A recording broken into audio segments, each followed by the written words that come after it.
Hello viewers, I'm SB and welcome back to Total War Warhammer 2, The Shadow and the Blade, where we have some decisions to make. So first of all, we have Ikit Claw here in potentially kind of a dangerous position.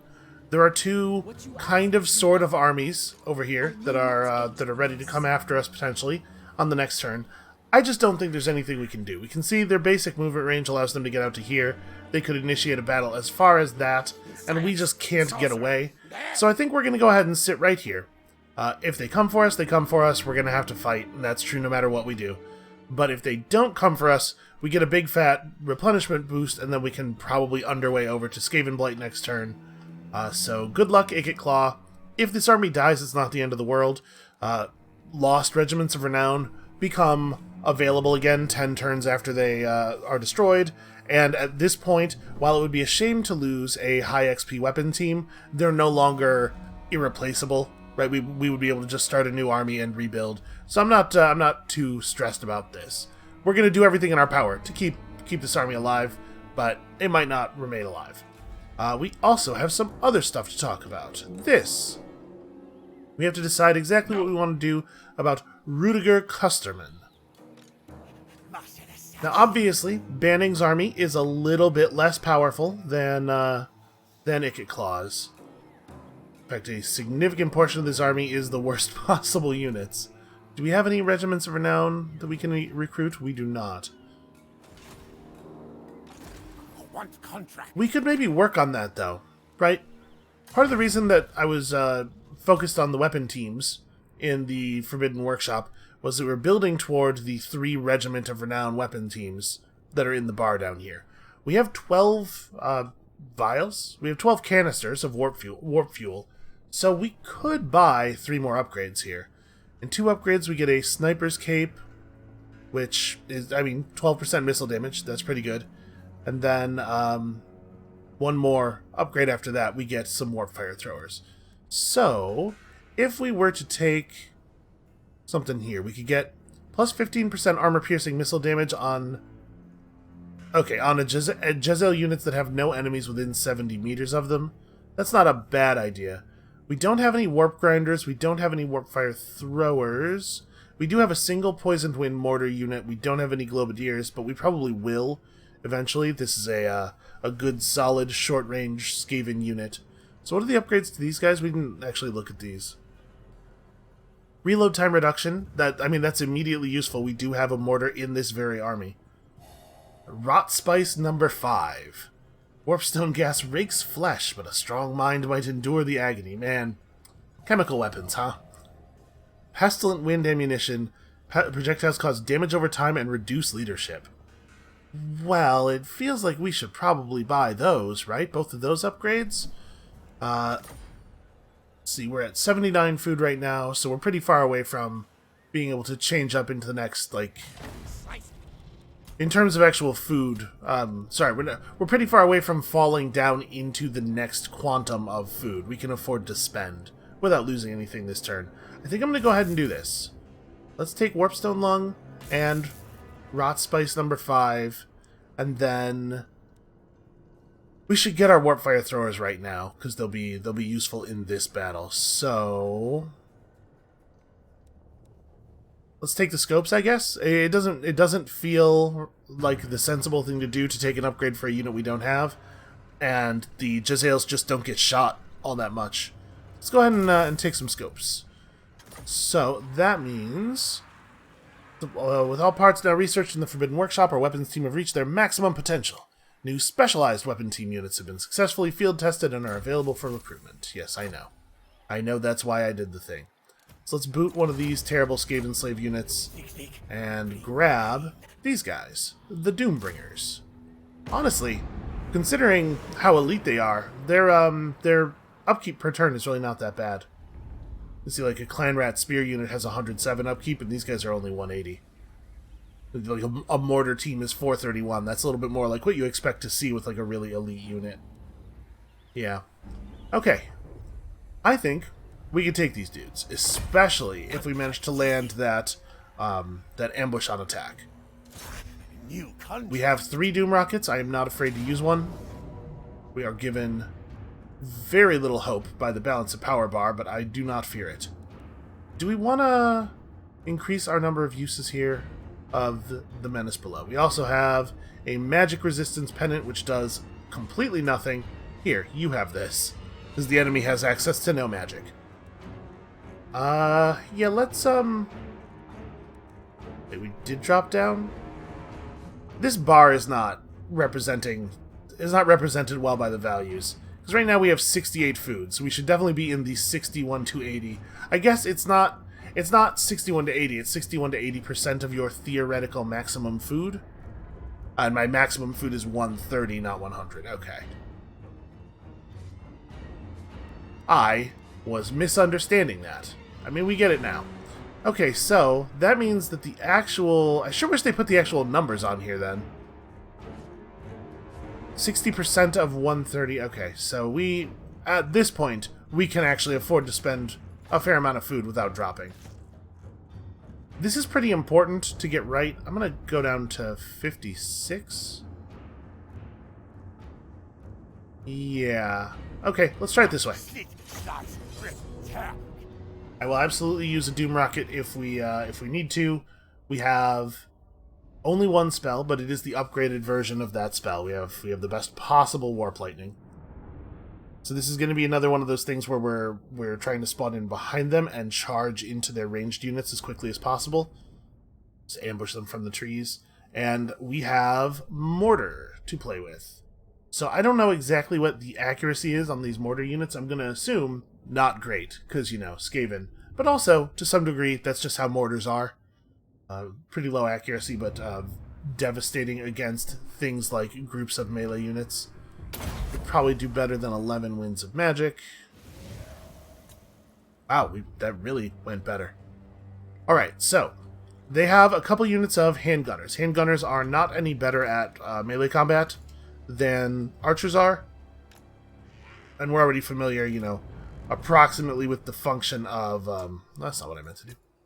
Approximately with the function of direct fire weapons in the game. There's no big surprises to be had here. I do want to keep the triads sort of in the middle. I don't want them getting attacked first. Some Plague Monk sensor bearers over here. So these guys are very low armor, but extremely high damage. They have, first of all, they have Frenzy, so as long as their leadership is higher than 50%, they have a bunch of bonuses. And then on top of that, they reduce leadership for enemies they're fighting. These guys in particular have that, and the magical attacks and stuff. They're very dangerous. They're very, very dangerous. They make everybody around them immune to psychology. That's pretty cool. And it's very powerful on a unit that has Frenzy. They also have a flat 15% physical resistance, which helps to offset their terrible armor. So these guys should make a real short work of some ranged units, is my point. Definitely want to have the caster over here, banning over here. And then we're going to do, kind of like we did last time, Skaven slaves in more centery positions here, so that when their melee come down to fight us, they're going to run into the Skaven slaves first. Then we want to have these warp fire throwers in a position where they can warp fire throw. So they have a pretty short range. You can see here when we mouse over them. But they do significant damage within that range. And their missiles apply a leadership debuff, as you might expect. Yeah, they're very, very good. Very powerful flamethrowing units, provided you can get them the range they need. I think the mortar setting up on the hill makes some sense. Yeah, so it doesn't have quite the same range as a lot of artillery pieces, but we are well within our ability to shoot them here. Apparently I missed a unit of clan rats. You guys can, I don't know, be over here somewhere. And we do have the 2 units of Gutter Runner Slingers as well, who we might actually want to have up here, because we can use them to harass the melee troops and run away. So I'm going to have them loosely grouped over here, and we're going to keep them in skirmish mode. So when the enemy gets close, they will back away. Gutter runners are pretty fast. Speed 63 compared to the movement speed of like 30 for a swordsman. They're not going to do a ton of damage, but they're going to do a good job of leading the enemy away. Interesting. They also reduce the speed of enemies that get near them. I did not know that. Well, that seems useful. Okay, let's try it like this. So let's issue those initial orders. Obviously, you guys just sort of run at the enemy. We probably want to give specific orders to the plague mortars, because if we're not careful, they're just going to shoot at our own guys. So I'm going to tell the plague mortars to be attacking the melee as they try to close back. Let our melee deal with these guys. Just get over here. Also form a wall, and then we'll have on this side, we'll try to push the front a little bit more.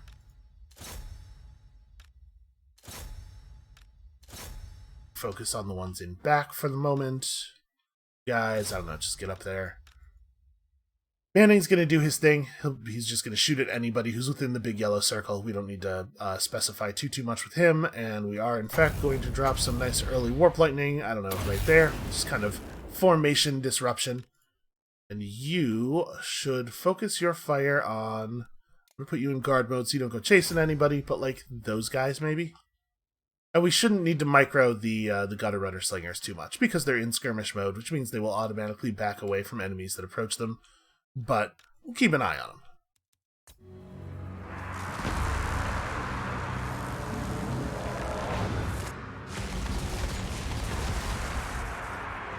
You can see the volley of warp fire causing some serious problems immediately.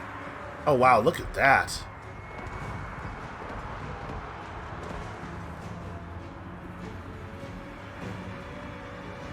Those warp fire throwers have a somewhat larger active area than I thought they would. I've never seen the plague mortars, like I said. The plague mortars are a new unit. They're really more of a shotgun than I was expecting. Alright, we're gonna have the warp fire throwers move over here and help out with the melee. Gutter runners doing the gutter runner thing, leading the enemies on a merry chase. Let's have you guys refocus a little bit further forward.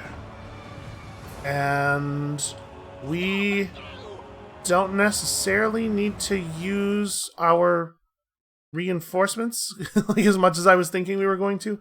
I suppose you guys need to be told to continue to press forward. We can drop a bunch of clan rats back here, cause a distraction. You guys can focus there for the moment. You can see the Death Globe Mortar does not have a ton of ammunition. It's already almost half out. But some fine work has been done so far. And this seems like a wonderful place for one of these. Banning is actually out of targets for the moment. So Banning needs to get over here and find him some more stuff to shoot at.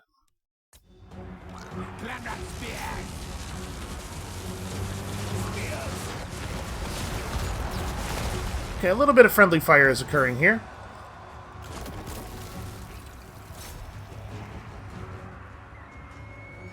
Alright, we do have a unit of gunners there.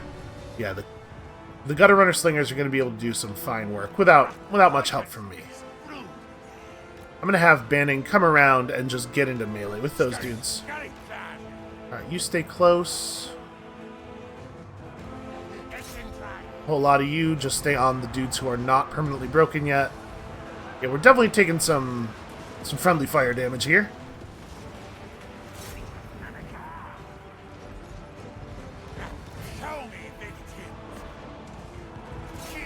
Go get him, Banning. Sorry. Go get him, Banning. This has gone really well, actually.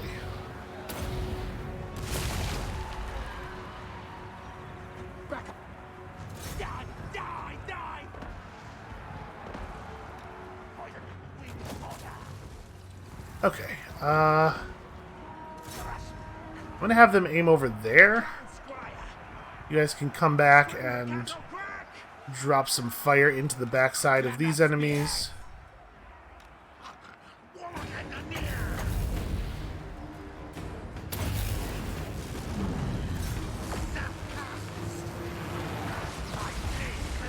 let's have Banning come back a little bit here.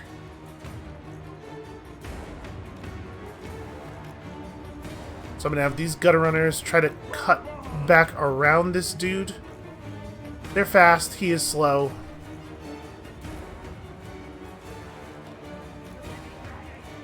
Oh, sometimes you have to turn off skirmish mode for a unit before it will really follow your orders, because every time your orders cause it to get close to somebody, it's going to try to turn around and run away from them. I'm a little lukewarm on skirmish mode. It doesn't always function the way I would like it to function. But we sure did show the balance of power calculator there, huh? 368 total losses. I have to say, I was very impressed by the function of the Death Globe mortar. That's some like scorched earth Merv bomb kind of action. It's a terrifying thing to behold.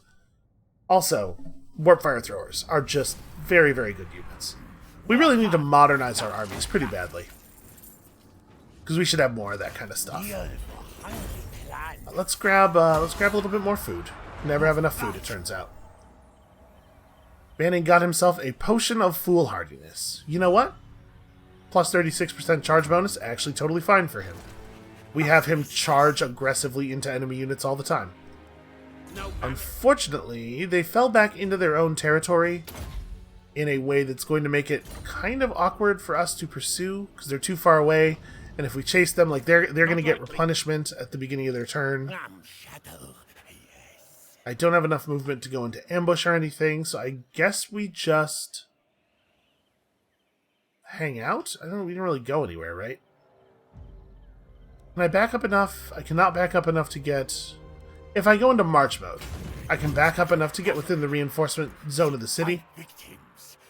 This will make it really hard for them to, like, surprise us with another army running out of the mist or anything. I'm not going to go all the way into the city. I think I want to be as close to the border as possible while still being safe here. Oh, hey, we have money to think about. Well, I think this is a very high priority. Anything that generates another point of food is a big deal for us at the moment. Ooh, that's a lot of money, though. That does not leave us with very much money. So we're gonna have to disband some units in the near future here. We just don't have the economic base to support 2 full-size armies. We can only run them off of the spoils of battle for so long. Okay, so we've hit the population surplus limit in Estalia. We can swap off of the growth thing for a moment here. Feels to me like probably exploitative planning would be a good idea. Get us some extra food. In Skaven Blight, I totally do want to maintain the public order commandment. I don't think we really have a choice. Here, because we're not really, we probably, financially speaking, are not going to be able to take advantage of a population surplus very effectively for a while. We might want to swap this over to food or public order as well. I'm inclined to go food because we don't even have a public order building here. We totally could. Yeah, and it's not like our public order situation is dire. Notice we are taking a lot of vampiric corruption. There's 12 points worth of characters vampirically corrupting this region. The damn vampire pirates. Well, there's not a lot we can do about that. They're disrupting my stuff, and the inappropriate corruption is causing some public order issues, but there's not, like I say, too much we can do about it right at the moment. So I think with that, we are done. Oh, I need to give somebody's army that item we unlocked.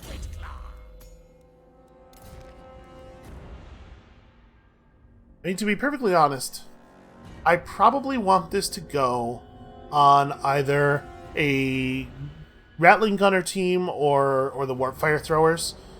I know it says Sniper's Cape, but our Jezzails do not need missile resistance, they just don't get shot. I think actually this is a good Warp Fire Thrower items. Let's give this to the other army. Manning needs more stuff anyway. Oh, you may as well take a beard thing sacrifice. He doesn't even have the option of taking it. That's interesting. It must be a thing that only a warlock engineer can handle. Alright, so that'll be available for battles next turn. And I think with that we are good. Good is strong. I think with that we are fine. Let's see what the Bretonnians do. My guess is that the men of the Southern Realms are just going to flee back to Myrmidon. If they have another army like just out here in the darkness, I could see them pushing forward with the ruin of the army we just fought plus that.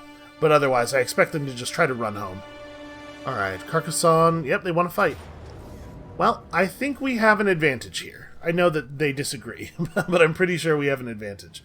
We do have a pretty wounded unit, and in fact, I'm going to move the incendiary rounds over to the other unit just because it has more bodies to take advantage of them.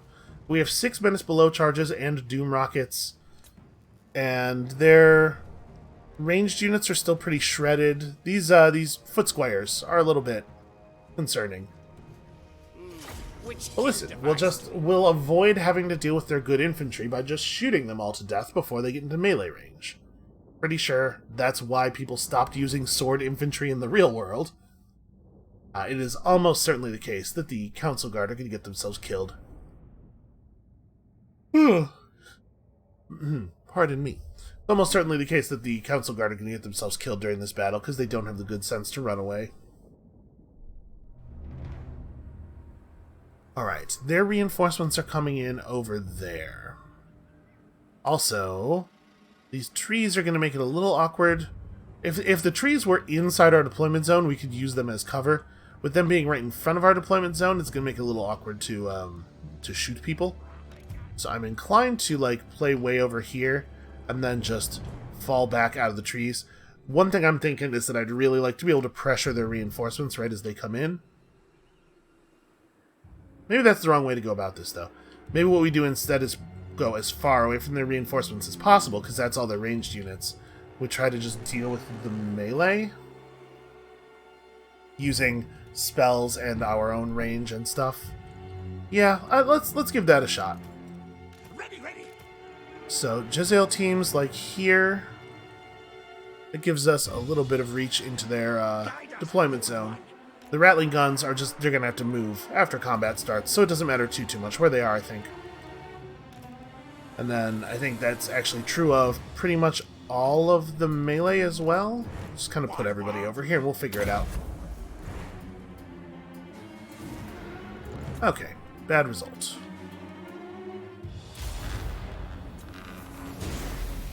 Look at the cowardice here. Alright. We have massively the range advantage this time. It was not true last time, due to the damn trebuchet, but this time we are in really good position. So I'm going to set up the Rattling guns to the sides of their formation, or to the sides of the Jezzails. And we're going to have units in position to run through for defense. I don't want to have anybody, obviously, in front of the guns, unless we absolutely have to. And you guys, the elite fighting units, you're in reserve. We're going to have you be in more of a position to move around and start trouble. Okay, yeah. Something like this. Let's try that as a start.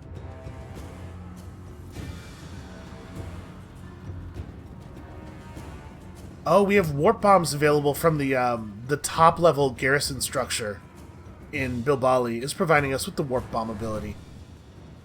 So we set this on one of our units and it causes our unit to explode in a way that it does some damage. It's more about disrupting the enemy formation. It's pretty effective. We'll probably use it on summoned clan rats and stuff.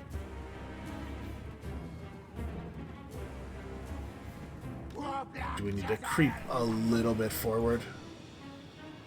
I think we're not quite far enough forward. Yeah, look at that. Almost. Part of me wants to just summon some clan rats and warp bomb over here. If we had vision, we can try to get vision. Okay. Jezzails are firing. We're going to get the Doom Flayers over there, but I'm going to try to be a little careful about how I do it. And Icket Claw is going to start pumping that unlimited power immediately. I'm impressed with their restraint. A lot of the time, when you shoot at the AI and it has a range disadvantage, it handles that by panicking and running toward you.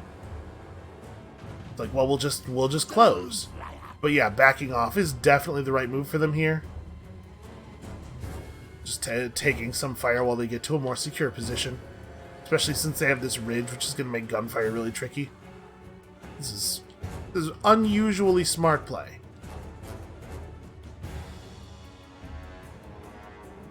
So they're just going all the way to the far corner.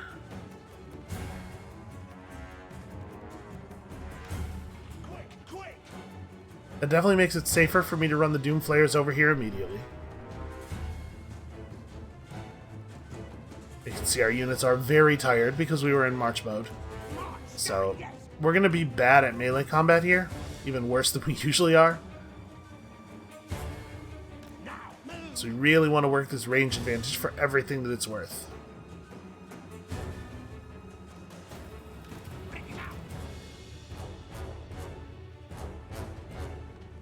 Let's have the Jezzails move even a little bit further forward. Oh wait, I selected the wrong units there. You guys stand nearby, ready to shoot oncoming enemies. Okay, so we found all of the ranged. My inclination is to warp bomb right here, right now. So let's try to set this up so that it hits as much of their ranged as possible. Let this unit come out of the ground, get into the peasant bowmen, and then, I mean, there's no reason to detonate them until they're about to give up. Like now. You have to wait until their hit points are lower than 50%, unfortunately, which is not happening. Okay, that's very... There's no way to dismiss these notifications. I need to be able to see their health bar, so that really couldn't be worse. Are they a valid target yet? No, their hit points are still slightly above. They're supposed to take some damage. You know, that's what makes the warp bomb viable.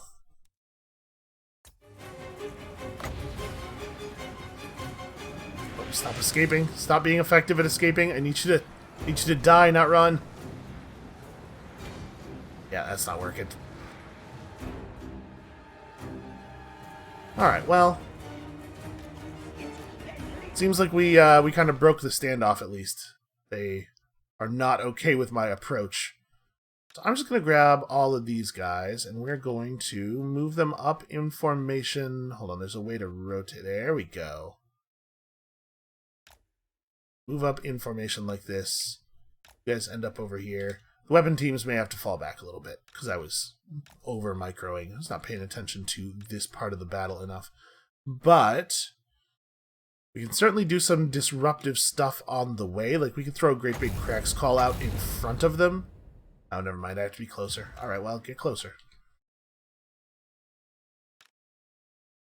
We'll have the Doom Flayers fall back to over here. We could, at this point, warp bomb these guys, but obviously that's of limited value. They might recover and allow me to run forward before they dissipate, though. If we can get them to run back into the enemy, we could set up a warp bomb on them. Alright, we'll have plenty of time to get in position here. And I think I'm going to just, I'm going to allow the melee contact to occur before we start throwing out spells. At this point, not enough, they're not grouped tightly enough for it to be worth it for me to try to use Crack's Call to prevent the melee lines from closing. It's like, look at this, there's no place where we could hit like more than 2 units really. Alright, so you lot just walk right up through and then we'll reposition things a little bit. This is a situation where it kind of doesn't matter how much we survive as long as we survive, right? If this army is still in one piece, that's a good enough outcome. We're going to lose all of our Skaven slaves, and that honestly is maybe even... That might be better than a good enough outcome. That might just be a good outcome. And lay down the Iron Orb here as a distraction, just to slow things down while we reposition. But the stuff that costs winds of magic, we're going to want to be a little more precise with. And then, like I said, once the melee lines have joined up a little bit, we can reposition the gunners to have shots again.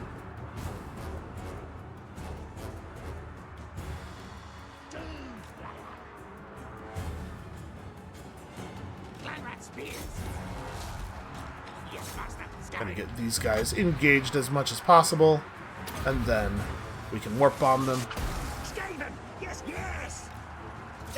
Oh, don't move, sorry.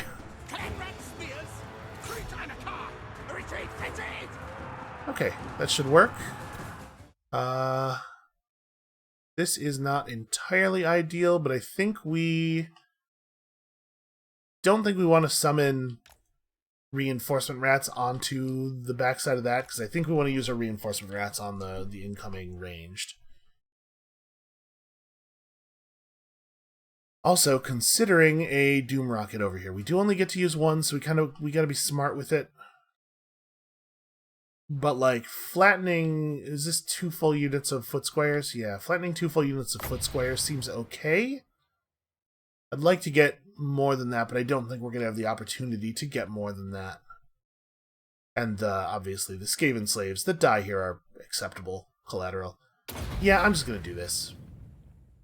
I'm gonna be in a real, like, the perfect is the enemy of the good kind of situation, I think, with the warp rockets, where I'm constantly failing to use them because I am looking for an opportunity that is unreasonably good.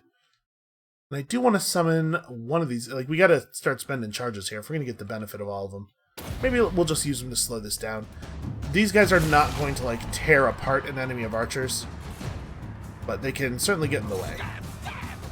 Actually, has this gone off yet? I'm going to reposition the Doom Rocket over here.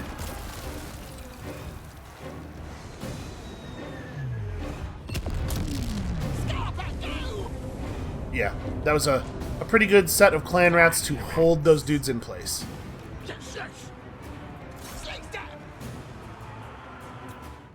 Okay, this seems like the kind of time when we start using the spells. So we have enemies breaking pretty badly over here. Doom Flares are putting the Fear of God into these bowmen at least. We get a much worse charge when we're moving through trees. It's a lot harder to take advantage of your charge bonus, so I'd like to flank around and try to get a better shot. Oh, am I being chased by a wizard? I mean, it's the Fey Enchantress. I guess that's as far as wizards go, that's a pretty good one. But, like, maybe I just turn around and knock her on her ass? She's not riding a mount or anything, right? No, she's just a woman. She's a flying woman. I guess that's a concern. But we can probably turn around and charge her and knock her over and then run away from her that way, even if the move is continue to run away. We have better ways. Alright, so actually what we need to do over here is seal this up a little bit. Because I didn't use the Doom Rocket here, I gotta devote some actual attention. Why don't you guys back up and reform here? You lot... Yeah, maybe do this.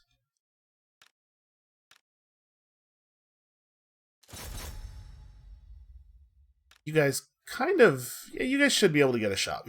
We can just reorient with these dudes. And I'm going to have these two come up over here, because this is the flank where we're going to need the most help.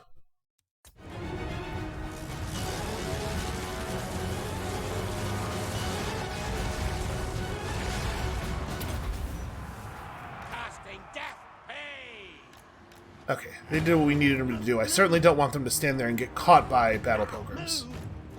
So we're gonna move this way. We're gonna take some fire from these archers, but we are going to charge these archers. I think we can do this.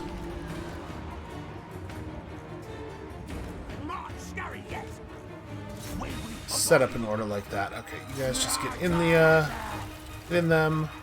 We have a warp bomb available again, so do we have a unit of weak dudes who are engaged with superior foes at the moment? We totally do. Yeah, I think this is an okay warp bomb right here. Well, these are peasant mobs. I don't care about them. They will lose in combat the old-fashioned way. This is maybe a better spot to do it. My only concern with doing it right here is that this very much opens the front. Blow these guys up, but they're not, like, the enemies aren't pressing them the right way. I'm afraid that this would not do enough damage. Yeah, let's warp bomb right here and have the storm vermin move up. And then we gotta, maybe Crack's Call. Something like that. It could be going a little better, I guess. Okay, that was a decent Crack's Call. Let's overcast some big lightning into the foot squares. Yeah. See if we can close this front off, because we need these characters to be able to get into other stuff. Oh, sorry, this way. Alright. You cowards, get back in here, or I'm gonna warp bomb the hell out of all of you. Nobody tell them that I'm definitely gonna warp bomb the hell out of them. Both, like, either way. It doesn't matter whether they do what I said or not. Okay, seems like this is disengagement time for you guys. So, like, I mentioned that I don't feel that, that putting the game on no pause mode makes the battles much harder. What I should have said, probably more precisely, is that it doesn't make them harder in a way that's interesting at all. Like, cavalry are already pretty weak, and if you can't devote attention to them and micro them, it makes them weaker. If you can't pause the game, it narrows the strategies that are available in a way that's not actually any more fun. Where do we want to put these guys? I guess over here is fine. We just need to add bodies to this part of the conflict. They recovered before they got off the map, which is kind of remarkable.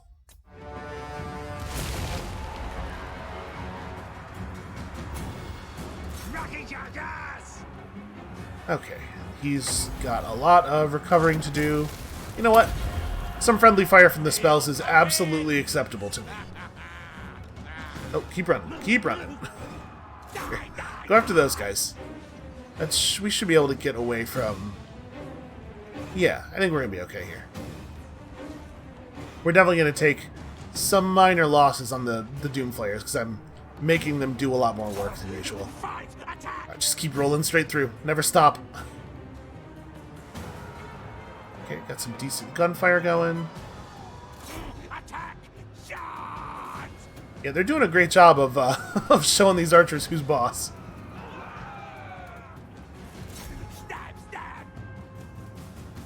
Okay, so we've pretty much won all these fronts.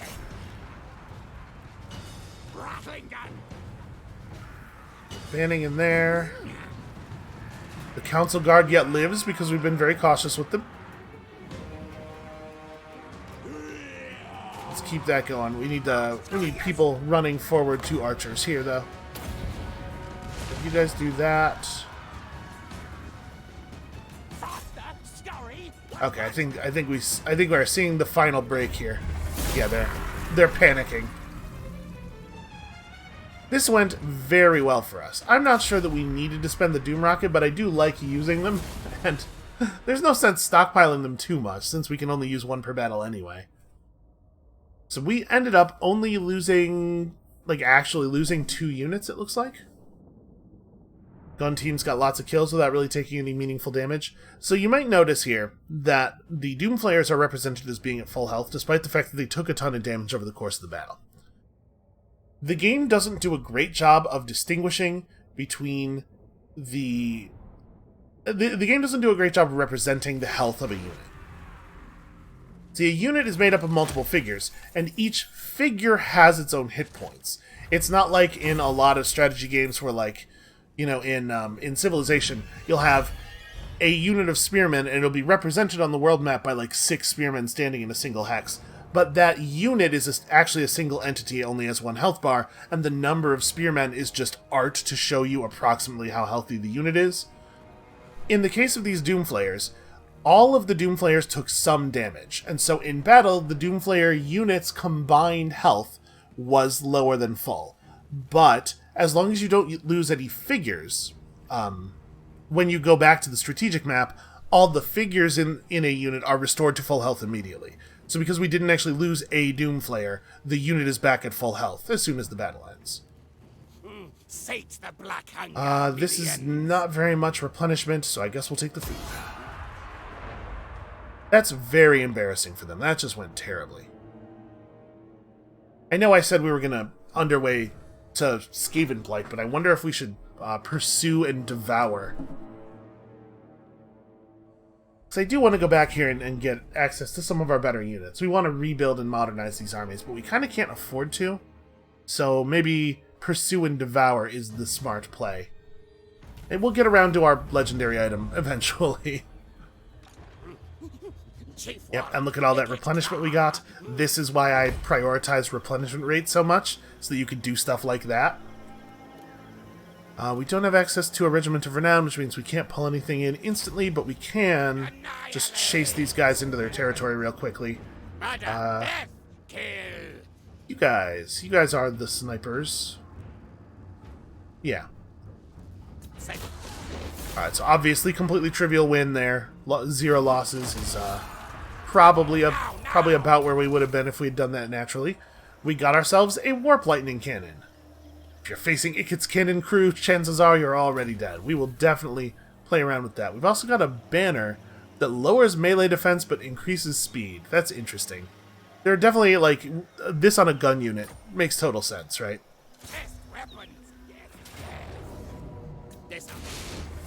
Alright, so we wipe all you out. That was quite a bit of food that we just generated there, basically for free. Okay, so we can take Adrenaline Rush. So whenever you cast, you get a 15-second plus 50% armor-piercing damage buff.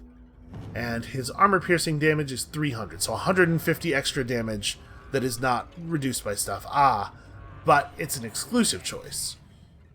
Do I want the hit points, or do I want... I think I want the hit points. We want to keep Ikit Claw alive as much as possible. Yeah. And Second Wind Serum will make it a lot. It's because it's a 15-second healing buff that activates every time he casts. This will help offset the damage that he takes from overcasting constantly. Then Federife also gets to take a thing, so next level we get the final point of replenishment here.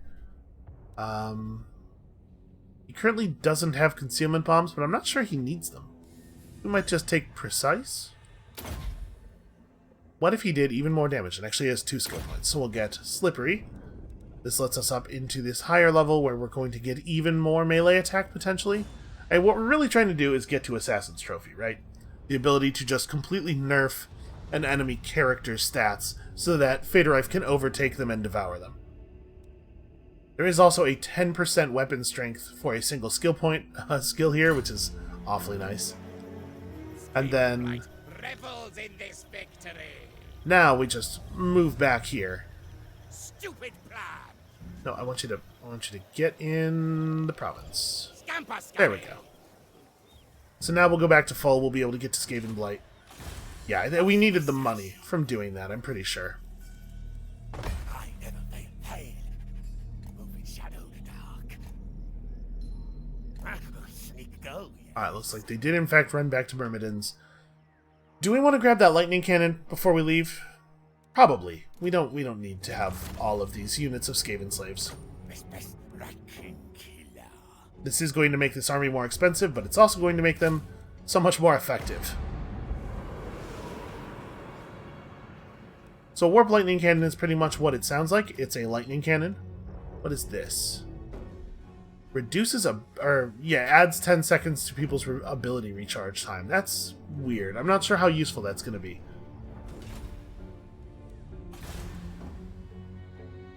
So we have 3,300 gold. We have to be pretty careful about our spending. That said, it's definitely a good idea for us to build some buildings that might help with that. In a place that has 2 ports, I would like to build arcane generators. We definitely cannot afford to do that right now.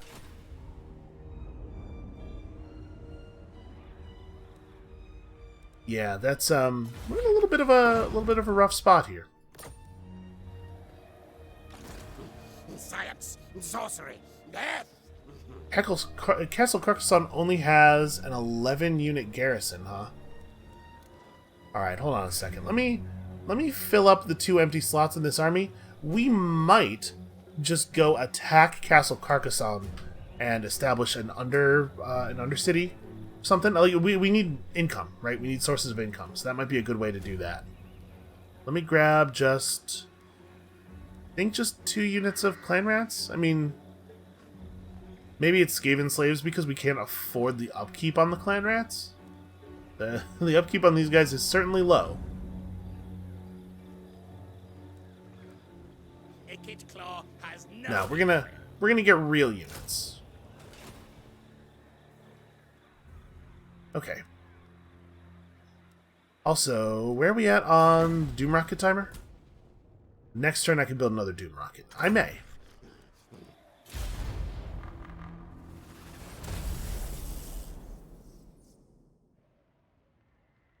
So yeah, we'll attack Castle Carcassonne. I don't know if we can hold it, and I don't know that it would be valuable to hold it, but we can at least establish and try to start peeling some money off of the Bretonnians. Military alliance between 2 people who don't like me very much. Never a thing I'm happy to see. It may well be worth sacking the city before we even before we go for this. Just thinking that we really, really, really could use an influx of cash. We need income, but we also could use just a big pile of money. Alright, Carrick Norn have been obliterated. Carrick Norn is this area, I believe. Let's see, the Skull Takers have claimed the Grimhold. Fewer dwarves in the world is a pretty good thing for us. More warpstone. Now. So we actually can't quite do this. Now, forward, now. Well, I think it's fine for us to just sit here, though. We're not in any danger. Ready. Well, I forgot to move Banning forward after we claimed his regiment of renown. He also needs to go forth and cause trouble. Let's move, yeah, like up to hereabouts. I'm a little leery of going down to anywhere near 25% movement range, since last time we tried it, it turned out we ended up with 23%, even though that's not what the thing said would happen. So what does Castle Carcassonne's garrison actually look like? Okay, garbage. Granted, we also have a lot of garbage, but I think we could probably take them. Okay, we just got access to a new follower, but apparently Ikit cannot have him. Can Federife? Nope. Okay, Federife already has one, that's why. You have some armor, but it's on banning. It's probably fine for it to be on banning. Yeah, this is okay. Just wanted to make sure that we had that settlement sacking bonus, because we are probably about to sack a settlement. And in other parts of the world, lizardmen are getting up to all kinds of nonsense, and I'm hoping that we can go the whole game without having to get involved in any of it.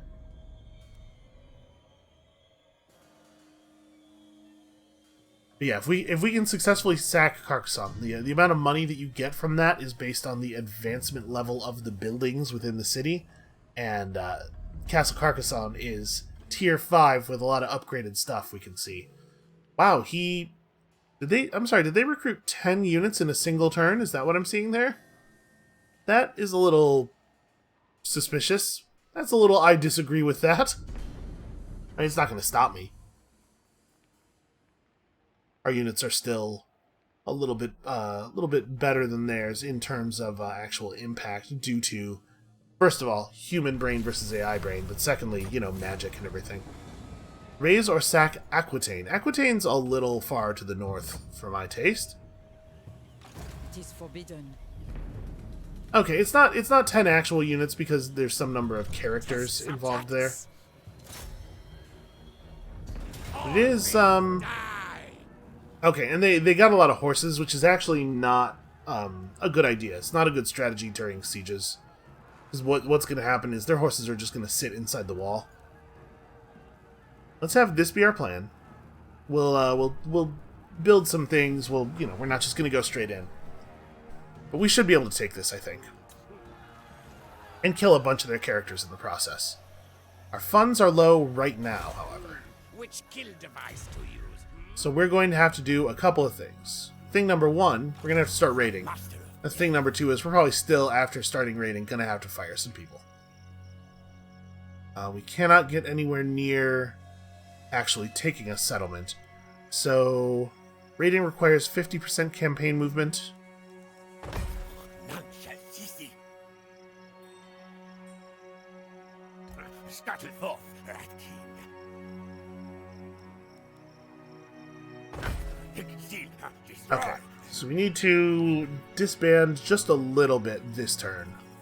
And then next turn, we might have to attack Carcassonne with just the ram. No siege tower. Just because we don't have the money to not do that. We fire like a single unit of clan rats here, and that should get us above what we're looking for. 86. No, so we need...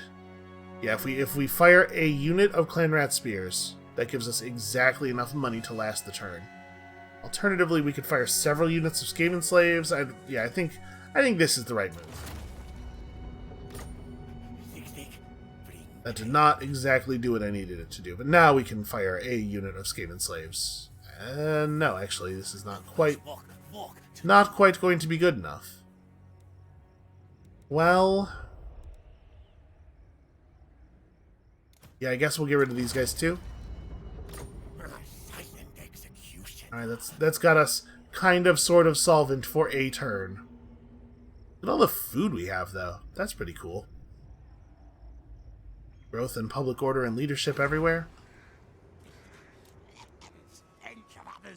We still need to get to a place where we can actually do something about the public order in Skavenblight.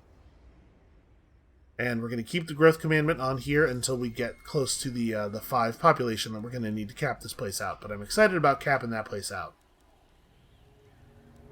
One other thing we can do here is we can attempt to negotiate trade if we have any potentially friendly trading partners.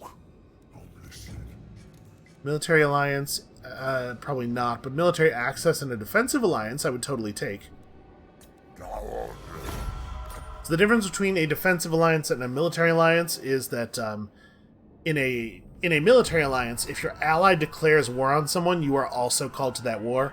In a defensive alliance, you are only called to participate in wars where they are declared on by somebody else. It's much safer because it means the AI doesn't feel that they can pretend your army is theirs for the purpose of declaring war on people. The Dreadfleet apparently likes us quite a bit because they don't care for the Bretonnians. What do you want? So we might be able to get trade with them, which will help our money situation a little bit. How about all this stuff? What if we were just like total bros? Okay. They're like, hey, why don't we just start with the defensive the trade agreement? How about that?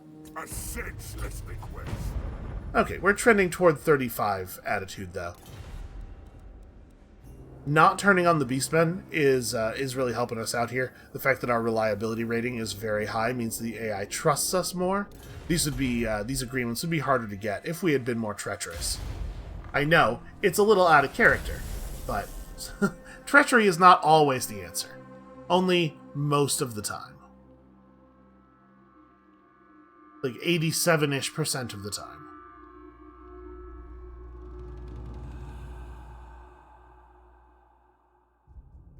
Okay, the Pirates of Sartosa have declared war on a bunch of the Bretonnian nations. Not all of them. I think there's the three big ones are Carcassonne, Bordelot, and I don't remember what the furthest north one is called, but that's like Bretonnia itself. That's where their king is. Hey, that's annoying. I don't have time to deal with that.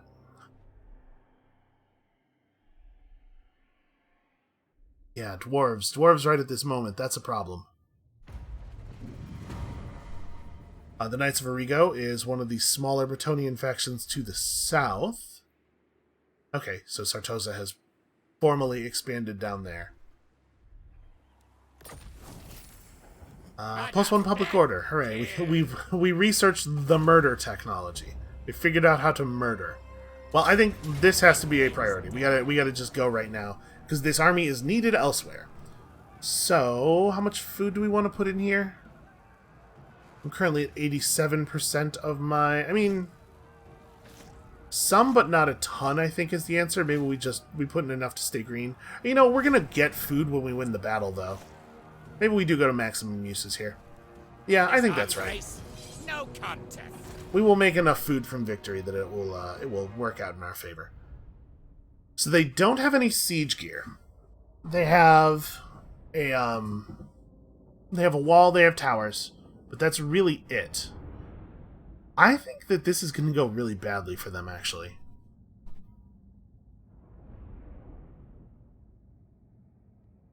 It is worth noting they have a proper wizard. They will be able to cast spells on us.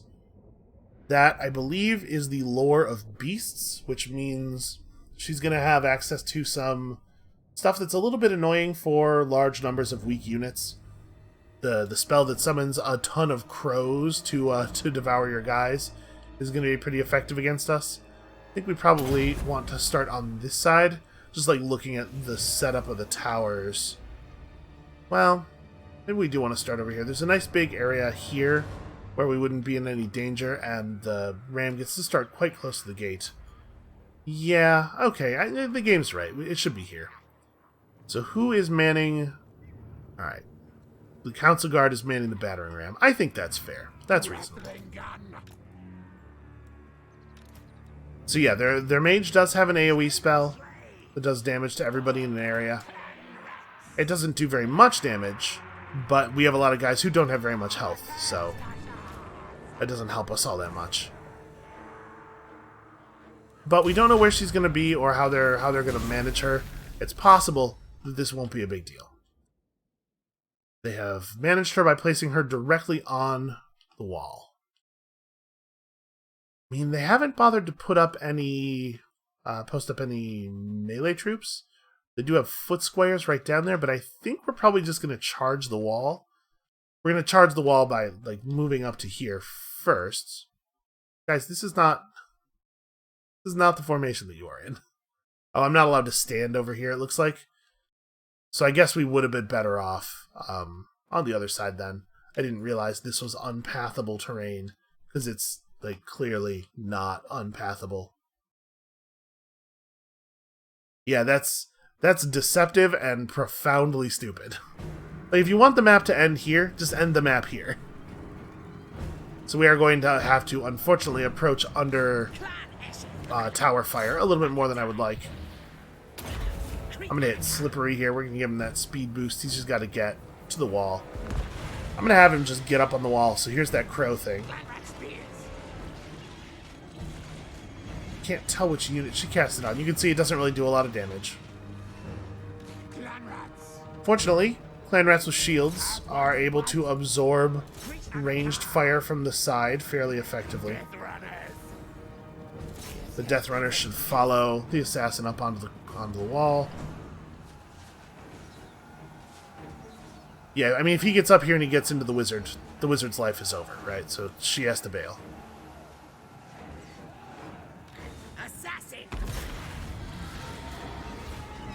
Have him just go at these guys, and then actually we need to move slightly because we can't. If we're grouped up in front of the wall like this, we're going to make it impossible for the ram to get through. So hold on, let's take the rattling guns. Let's take all the gunners. Boy, take all the gunners. I want to take them out to the side here in this place where they can obviously stand. So I guess we'll take them over here instead. There's like a little bit of dead space. Right now they don't even control all the gates, but or the towers, but that's not going to remain the case.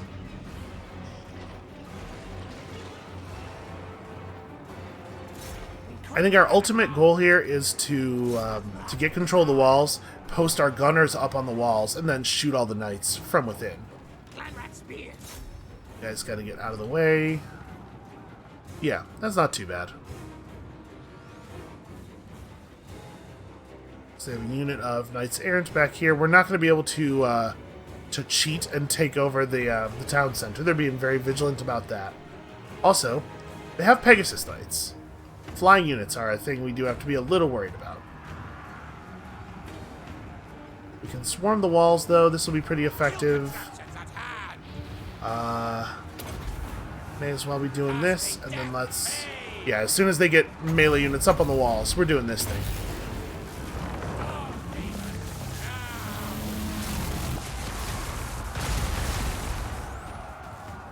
That was effective.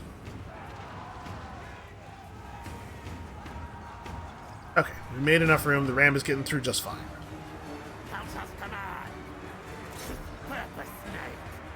How about those peasant bowmen?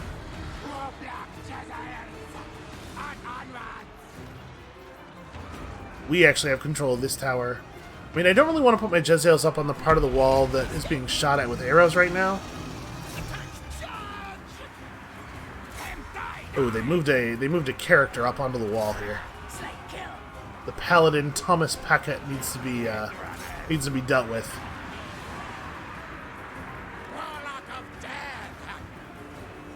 I guess we could be casting the orb over the wall.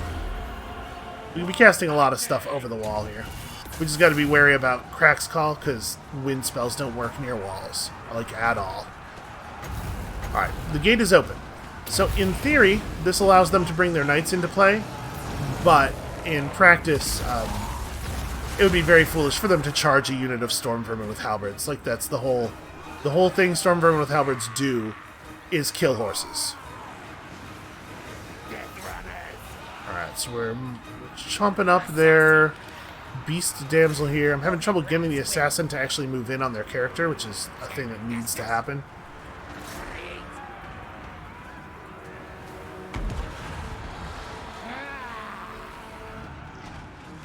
Alright, once the council guard has made an opening, we can start sending more people through. We have a lot of spears. So their horses are not necessarily, even though their horses are much better units than anything we're fielding, they have a specific weakness to a lot of our units because spears.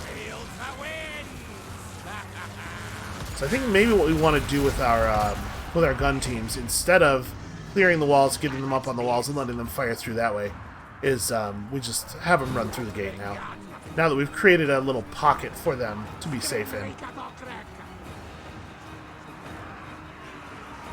Ooh, I mean, right? We gotta. Feels like it'd be very bad not to do a Doom Rocket here. Okay, that didn't land exactly where I wanted it to land, but it's pretty good still. And I'm way more worried about the knights that have the bows than the ones that have melee weapons. The ones that have melee weapons are going to get speared to death pretty easily. Okay, looks like our assassin... Somehow we haven't dealt any damage to this damsel of beasts. She's just, like, unkillable.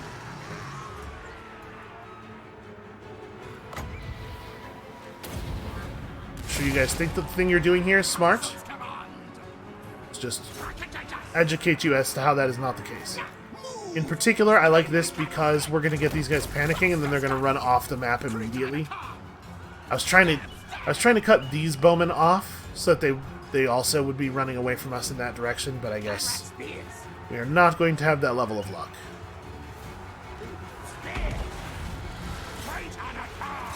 Alright, spears, go get him.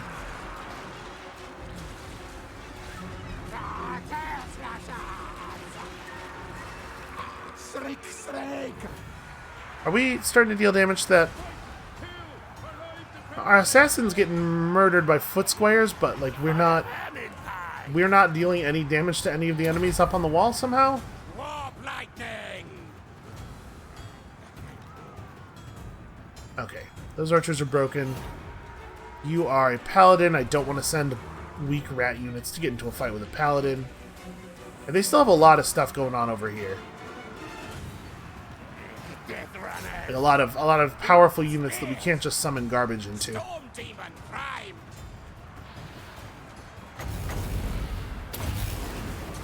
Warp stone magic! Scupper down! Yeah, so this doesn't make any sense at all. Faderite should easily have won that fight. The fact that their damsel, who has functionally no combat ability, is defeating several units of melee on her own is something wrong is happening up there on that wall. You guys can just get down. Let's abandon the wall. We're not fighting on the wall very successfully for some reason. Assassin! Oh yeah, we have Doom Flayers. I suppose we could bring them inside at this point. Epic claw! Skaven slay!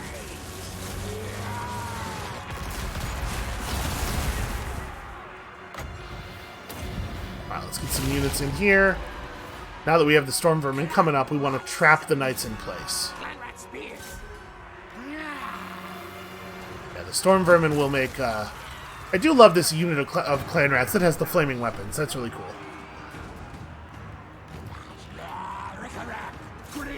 Alright, all of the gun units, your primary job is kill these Pegasi. What orders? Attack! Charge! Yes, yes, yes! Okay, hold on a second. All you gun units, your job is back up 10 steps, then kill the Pegasi. Yeah, the Pegasus army is the Pegasus Knights, the thing I was most worried about up here. It looks like we're finally starting to deal damage to that damsel. All these units that I told to disengage are instead standing around and fighting the damsel. Faderite, you...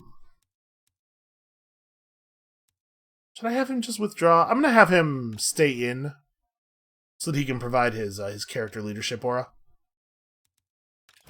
And then... I'm gonna Scroll of Shielding this unit of Rattling Guns, which I think is the one getting attacked here mostly. And let's... I suppose Howling Warp Gale would actually have been pretty good here if I had remembered that I had it. Because, you know, flying units. I don't remember the anti-flying unit tech because we never encounter flying units. You can see the council guard made very short work of those knights. Like halberds against large units are really, really powerful. So let's make these guys sad that they ever landed.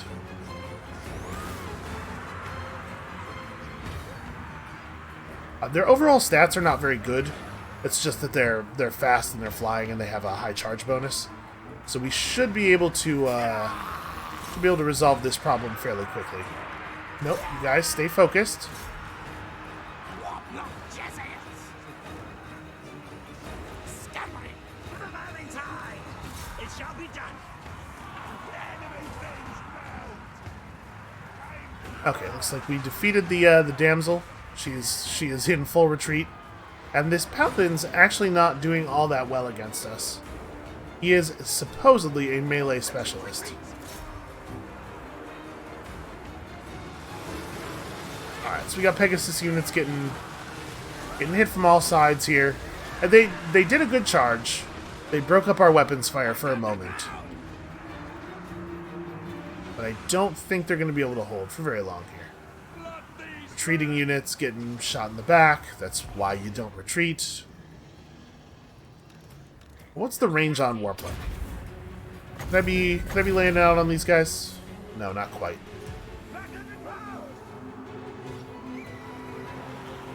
But we need to kill a single paladin here. Unfortunately, it's not super easy to do. As soon as the Pegasus unit's gone, I'm gonna have everybody fall back here. Have all the gun units focus on that paladin. I will use the Doom Flayers to try to keep him on his back as soon as my units are not in the way anymore.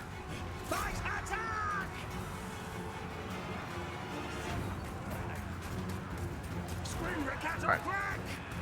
Good charge, time to disengage, just keep him in place.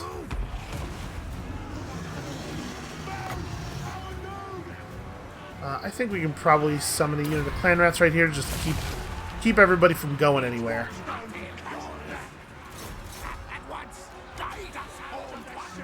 You guys, for real, back off. You are obstructing our fire.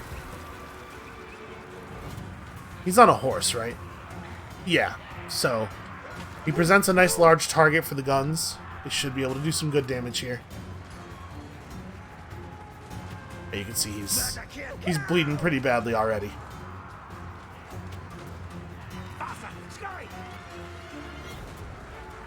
And yeah, if he wants to charge into the back of the summoned clan rats, that's just fine because it'll keep him pretty exposed.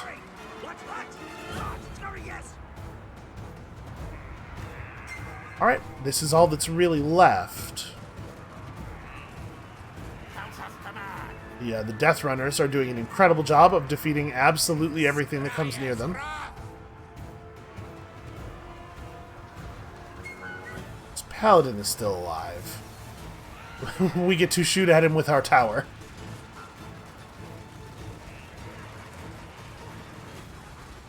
Okay, I think that guy's probably done for. Can I carefully aim Warp Lightning up here to try to conclude this battle?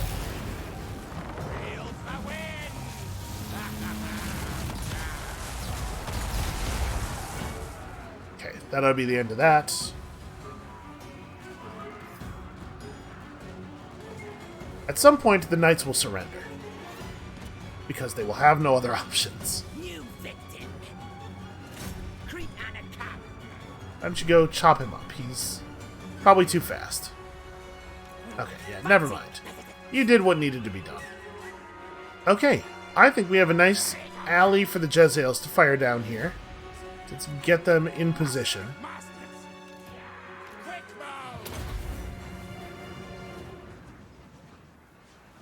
The Paladin felt that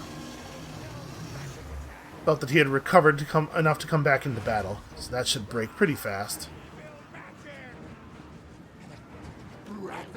Where is... Hold on. We're going to have Ikit come back over here. Never mind. I was going to say we're going to have him come back over here and punch this Paladin in the face, but apparently won't be necessary. So once the Jezzails are in position, they can start picking at the knights. The knights will have to come forward to do something about it. And that is when we will bring forward the Storm Vermin.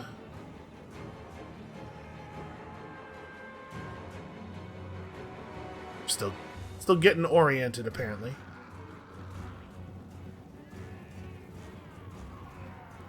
Core systems on.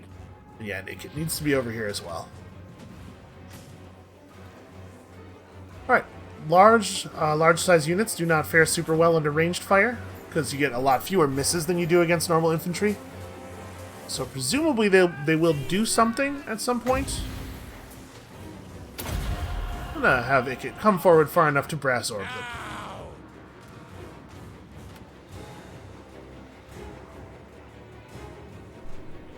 And if they're just gonna sit there, we may as well take advantage, right?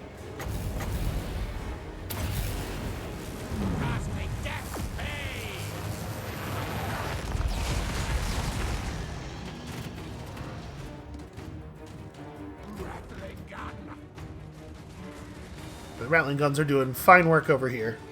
That Paladin was like, wait a second, they have machine guns. What am I doing? I should go home. There are no guns at home. Somehow the Bretonnians never figured out how to gun. I mean, I'm sure they could. They could just go buy some guns. They certainly have money. Alright, I'm going to be honest with you. That didn't go as smoothly as I had hoped. I really thought Banning was going to be able to fight a wizard by himself. It didn't quite turn out that way. But none of the good units took too much damage. We we suffered more losses on our Jezzael squad than I would like, thanks to me not paying enough attention to the Pegasus unit. But I think we're in pretty solid shape here, given our replenishment rate and everything. So I want to expand the Under Empire, but I think we'd be fools not to sack the settlement here. Take 16,000 gold. Device is upgraded. Yes, yes. We killed a bunch of their characters. We got an alchemist. Okay, that's exciting. Casualty replenishment rate up. Can we put that guy in this army? We don't really need the dwarf bonus. Yeah, give me that. Also, honestly, this Razor Standard is not really doing a lot for us. Neither is this Bell Polisher. Let's get our chance of stealing a magic item a little bit higher. Okay, so sacking the city has lowered the value of its buildings a little bit. We did some damage. But it has not taken the city over, and the city's garrison is going to start regenerating pretty soon. So I think I'm going to take Jetpack, and then we're going to start on a new line with him. We are not allowed to attack the city again this turn. Oh, I am allowed to just expand the Under Empire? I figured I would have to wait. Maybe they've changed how this works a little bit. Okay. Yeah, I don't actually think we want to hold this city. I think we want to just do this and then back off and let it generate stuff for us. So let's make the money. Let's do the money stuff first. 200 income. Seems like a no-brainer. And then also 20% of their income. They were running about 1,000 income earlier, but maybe we'll wait to build that until after that, after it's rebuilt a little bit. Research rate up, upkeep down for lightning type units. Subterranean strip mine. Wow, that's a lot of money. It's also food and discoverability, a considerable amount of discoverability. And maybe we just want to go subterranean pit here. Tinker, tinker. And then Icket Claw needs to... Scamper, scamper. Okay, never mind. Icket Claw has actually 0 movement left. We need to get back home and heal up and stuff. Icket Claw has no equal. And Banning is going to have to get home and deal with these dwarves, like in a real hurry. They won't attack Maragliano or Skaven Blight this turn, but they are probably going to put us in siege mode this turn. Oof, boy. Yeah, I'm not too happy with that. Okay, we're building toward volatile plans. Is that right? Yeah, because here's where you start to get the Skaven weapon team upgrades. So we have to take take everything and Menace below.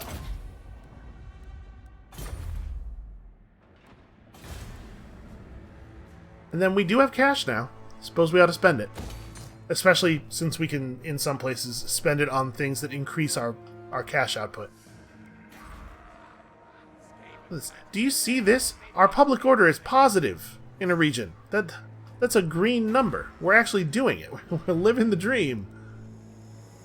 Let's see. Doom Flares and Warp Lightning Cannons. I would love to get to build those. That's 4,500 of our gold, though. Does this stuff give money at all? Plus 6% taxes nationwide, or faction-wide is actually, like, really good. You know what we need to do? We need to upgrade our bell here and tax this province. Because that gets us at least positive again. It's not much positive. And then, what else do we need to do? So the weapon team building, the Warpstone Telescope is giving us Jezzael's Warp Fire Throwers and Rattling Guns. The weapon team building would give us Warp Fire Throwers at immediately. And then if we want Death Globes and more mortars, we do still have to build one of these. Alright, let's do that. And also this, because Warp Lightning Cannons are cool and Doom Flares are also very, very cool. Alright, We made some money. We spent it immediately, but we spent it on good stuff. Clan rats are not content. We do need to get Lucchini up to tier 3, just because I'd really love for it to have walls. And let's see. Will Castle Carcassonne... Yeah, okay, they'll take peace. Here's the thing. You have to pay me. I also want peace. But you have to pay me. 3,000 likelihood of success low. Let's try half of that. Okay, I'll take 1,500. So we got our Undercity established. We have invaded and infected, and now we don't have to worry about them anymore for a little while. I feel okay about this. Let's hit and turn and see what terrible things happen to us. So hold on, before we do that, let's check with the pirates again. We should check with them periodically and see when they will... Oh no, we did, that's right, we did get the trade agreement. It was the other stuff they wouldn't go for. Okay, so we have that trade agreement already. We need to start generating tradable goods then. We have a couple of places where we can do that. I'm in charge here. Alright, those guys are not... Oh, we have a defensive alliance with them already, that's right. Then I guess we've done all the things we can do here. Let's run one more cycle of enemy turns. I think this has been a productive episode.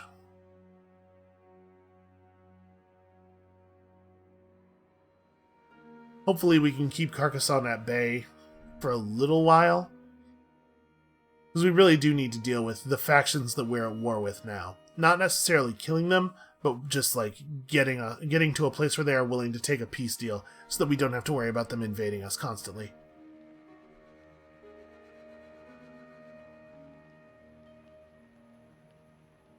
We really do not have time for Ikitclaw to push north. Very busy. Okay, they're just raiding and giving me all the time I need. If we can, in fact, get Ikit to tunnel under the mountains all the way back into the swamp, then the dwarf army is largely irrelevant. Do we have the movement to do it from right here? No, we do not. Okay, so we gotta move back to the place where the mountain range is thinnest, and try it from there. Also, I think it's ridiculous with everything that's happened that they're mad at me for trespassing in their lands. Okay, no, I have to stop. I was about to just play the entire turn. Listen, it's really easy to get sucked into it, but this is where we have to stop for now. Thank you all so much for watching. This game's fun. Total War is a very compelling experience, real easy to get drawn into. Come back next time, tomorrow, to see if maybe we can finally get out of some of these wars and turn our eyes toward our greater plans. And we'll see you then.